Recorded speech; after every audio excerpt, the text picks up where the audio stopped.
Okay, there we go. But first, you're looking at a massive pile of fentanyl-laced pills. 1 million pills in total. Federal agents just uncovered 1 million fentanyl pills. 47 million in cash tied to a Minnesota raid. 3:58 a.m., January 18th, 2026, Bloomington, Minnesota.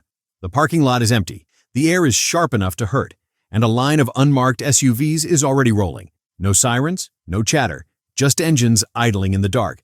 Because inside a plain-looking office suite, wedged between a tax prep shop and a closed bakery, federal agents believe a fraud machine has been running for years. And tonight, they're not just looking for paperwork, they're looking for a pipeline. 1 million fentanyl pills, $47 million in cash, and a family network investigators say treated federal aid programs like an ATM.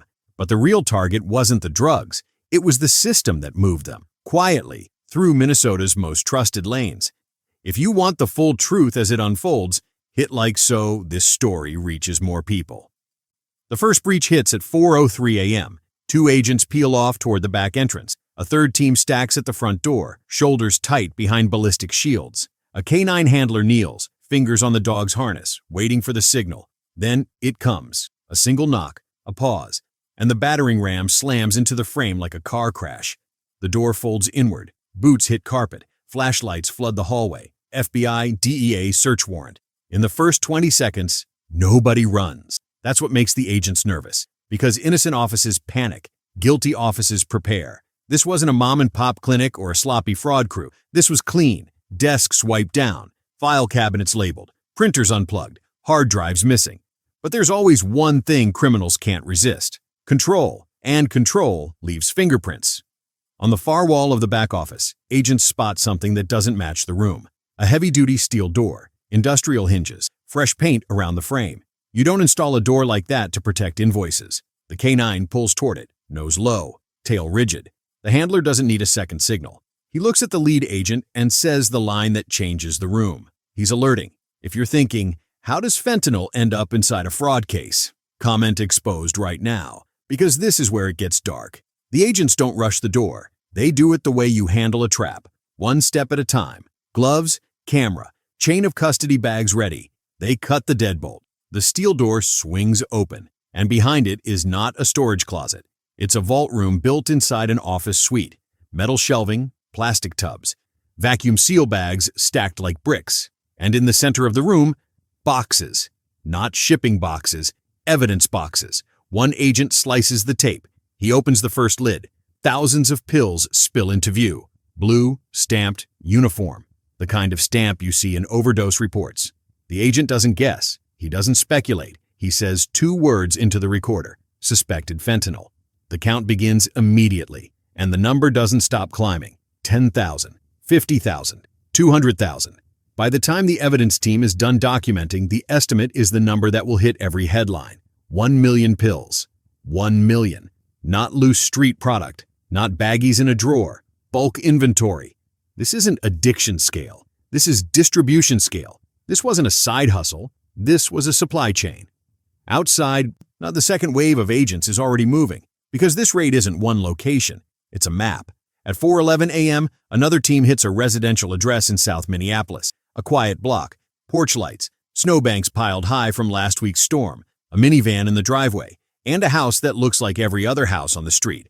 But the surveillance logs say the foot traffic doesn't match the neighborhood. Men arriving at 2 a.m., leaving 12 minutes later. No groceries, no children, no normal reason.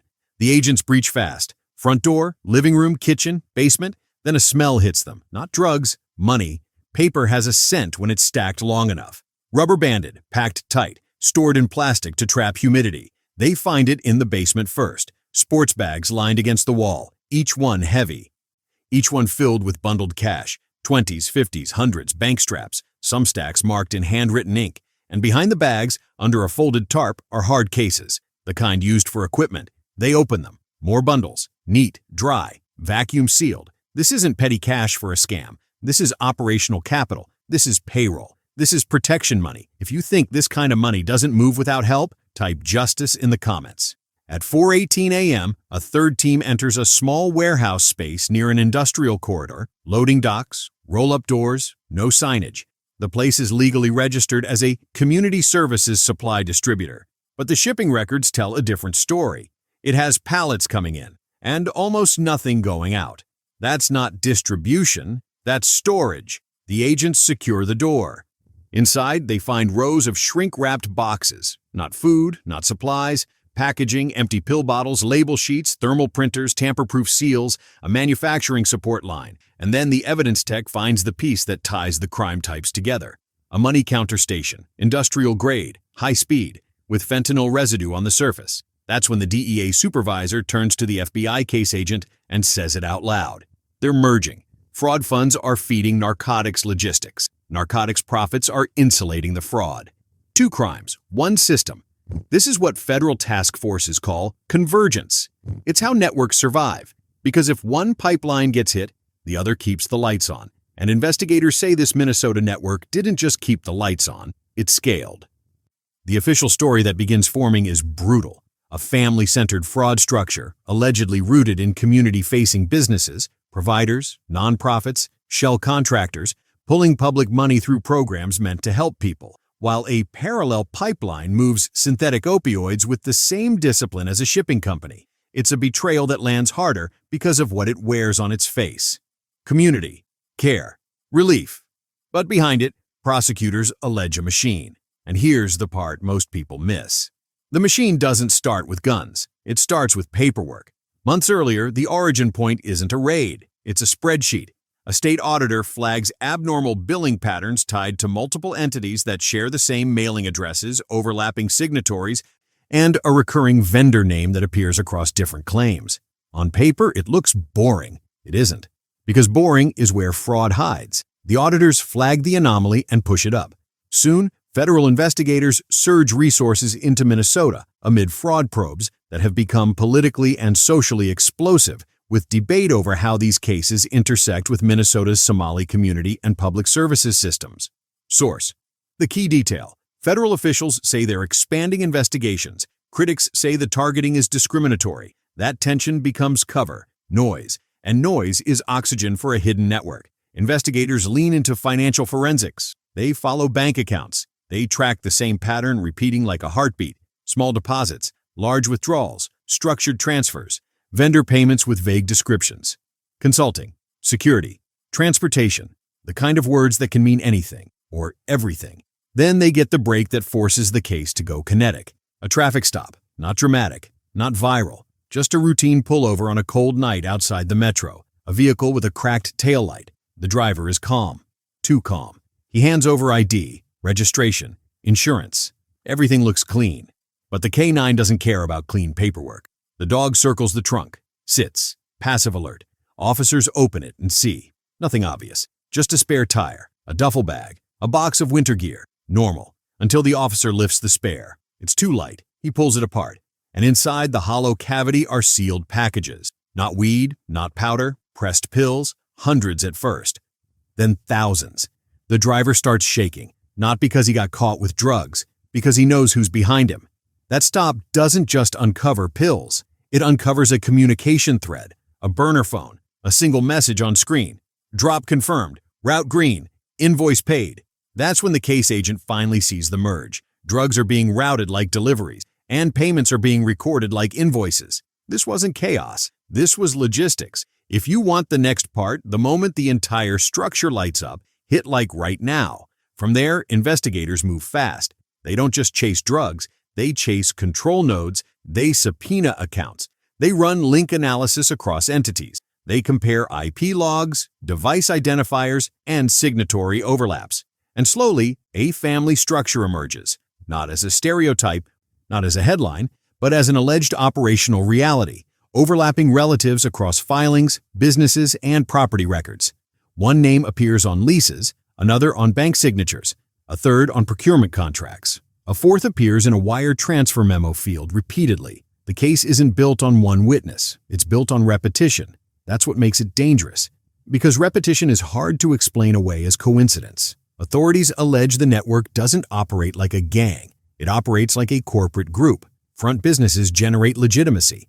Nonprofits provide access to funding streams. Contractors and staffing agencies create a paper trail for money to move. And a logistics layer, vehicles, storage sites, and couriers, moves what can't be billed. The drugs, the cash, the pressure.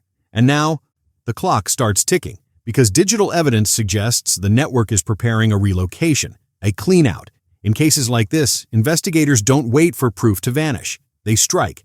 The raid plan is built like a military schedule. Multiple teams, multiple addresses, one synchronized minute. Because if one target gets warned, every other target burns evidence. At 2:40 a.m. the night before, agents stage in a parking lot outside the city. Briefing is short. No speeches, no drama, just assignments. Team 1, financial documents. Team 2, digital capture. Team 3, narcotics storage. Team 4, high-risk apprehension. A prosecutor signs the final warrant packet. And the last instruction is the one you only give when you expect a system, not an incident. Secure everything at once. At 4:03, the first door comes down.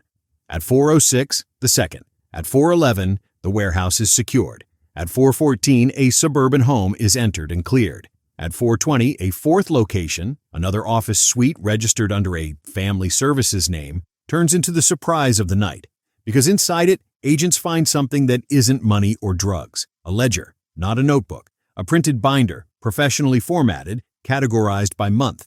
And on the inside cover, a label, operations, pages list, coded entries, client 7, cleared, route B, completed, consulting fee, $280,000, security allocation, $92,500, transport, $17,600. It reads like business. But it isn't. Because on the last page, there's a column titled Loss. Under it, 3 entries: seizure, seizure, seizure. Each with a date, each with a dollar amount. A company tracks losses, a cartel tracks seizures. A system tracks both. This wasn't fraud paperwork. This was command and control. Type exposed. If you believe these networks survive because we underestimate how organized they are. Upstairs, the cyber team is fighting time. 5 laptops are still warm. That matters. Warm devices mean active use. Active use means encryption timers, remote wipes, kill switches. Investigators move like surgeons. They isolate Wi-Fi. They cut power to the router. They place devices in Faraday bags. No signal in, no signal out. They image the drives on scene. And what they find is the reason the operation expands beyond Minnesota. A contact list tied to out-of-state drops, a shipping schedule, and a set of transaction records showing money moving through layered entities across jurisdictions. Not one bank, not one city. A corridor. The digital map shows repeated transfers in the same pattern. Federal funds enter. They split across vendors. They reconverge into cash withdrawals. Cash is bundled and moved to storage. And from there, cash becomes product. Synthetic opioids. Fentanyl doesn't just appear. It arrives through channels, and those channels are protected by the same thing that protects fraud. Plausibility. If you want to see the next step, the moment the case turns into a national-level takedown, comment, follow the money. By sunrise, federal command has enough to expand the strike. Because the network isn't just storing drugs, it's staging distribution. Agents hit a secondary stash in a rented storage facility on the edge of the metro. The lease is under a shell name. The unit looks normal. Metal door, padlock, dust. Until agents cut through and roll it up. Inside are stacked plastic totes. The first tote contains packaging materials. The second contains cash. The third contains, again, pills. And this time, the pills aren't loose. They're in standardized bricks, sealed with industrial precision. The kind of precision you don't see without a supply agreement. Investigators begin counting hard numbers. Cash counted on scene is logged at multiple locations. By the end of the day, the combined figure that circulates in briefings is the one that shocks the public. $47 million, not in bank accounts, cash, currency, enough to buy silence, enough to buy legal defense, enough to buy new identities, enough to buy a new network if this one dies. But networks don't die clean, they fracture. And fractures are violent. At one of the residential sites, agents find firearms, not a hunting rifle, a mix, handguns with extended magazines, a short-barrel rifle with a modified stock, serial numbers filed down, not trophies, tools. Because when you have millions in cash and inventory that kills, you don't rely on luck. You rely on enforcement. And enforcement is where the human impact shows up. Because fentanyl isn't a statistic until it hits a household. until a mother finds a child collapsed, until a paramedic arrives too late, until an overdose cluster spikes in a single zip code. Investigators talk about doses. Communities live funerals. This is why agencies move with urgency. Because every day a corridor stays open, it feeds body counts. Share this story if you think communities deserve to know how these systems hide in plain sight. By midday, arrest operations begin. Not everyone gets cuffed at once, because prosecutors don't just want arrests. They want leverage. They want testimony. They want the hierarchy, so they focus on the core: operators, coordinators, money handlers, and the figures at the center, those who allegedly control both pipelines, the fraud intake and the drug output.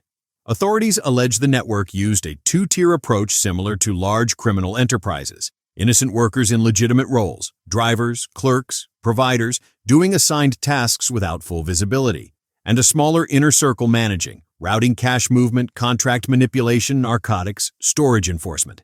This is how systems survive scrutiny. Most people in the building can truthfully say, "I didn't know," because the system was engineered so they wouldn't. But prosecutors don't need everyone. They need the ring. The case shifts into legal mode. Indictments are drafted. Conspiracy, wire fraud, money laundering, narcotics trafficking, and then the tool that turns a network into a single target. Racketeering.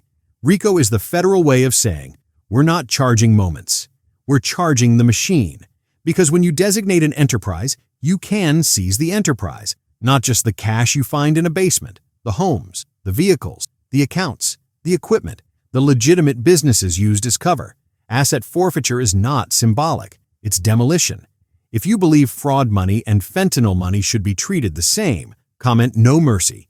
And now the city sees what federal operations look like when they go full scale. Court filings start landing.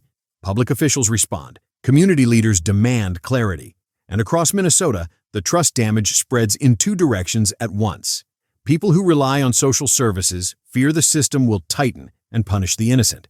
People who bury loved ones to fentanyl demand maximum force. That's the reality of a corruption, fraud, drug convergence case. It doesn't just arrest criminals, it destabilizes belief. And that's why investigators call it a public trust crisis. Because once institutions get used as cover, once care becomes camouflage, every honest provider pays the price.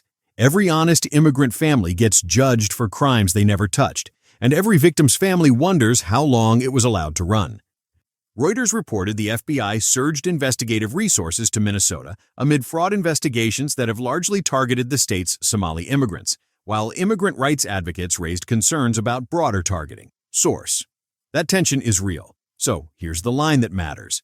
The war is against network, not communities. If you're still here, subscribe, because the next file is about what happens after the raids, when the network starts talking. Because raids aren't the end. They're the beginning of the second battle. The courtroom battle, the cooperation battle, the retaliation battle, and the quiet question investigators ask when they look at a seizure table showing 1 million pills and 47 million in cash. How many shipments didn't get caught? How many invoices cleared? How many times did the system blink and nobody noticed? Minnesota is learning what every city learns the hard way. Criminal enterprises don't always look like criminals. Sometimes they look like offices. Sometimes they look like nonprofits. Sometimes they look like community services. And sometimes the most dangerous part isn't the pills. It's the trust they exploit to move them. If you believe public money should never become cartel capital, hit like. If you want the filings broken down as they drop, type documents. Share this story, because silence protects systems like this. And subscribe, because the next file is worse.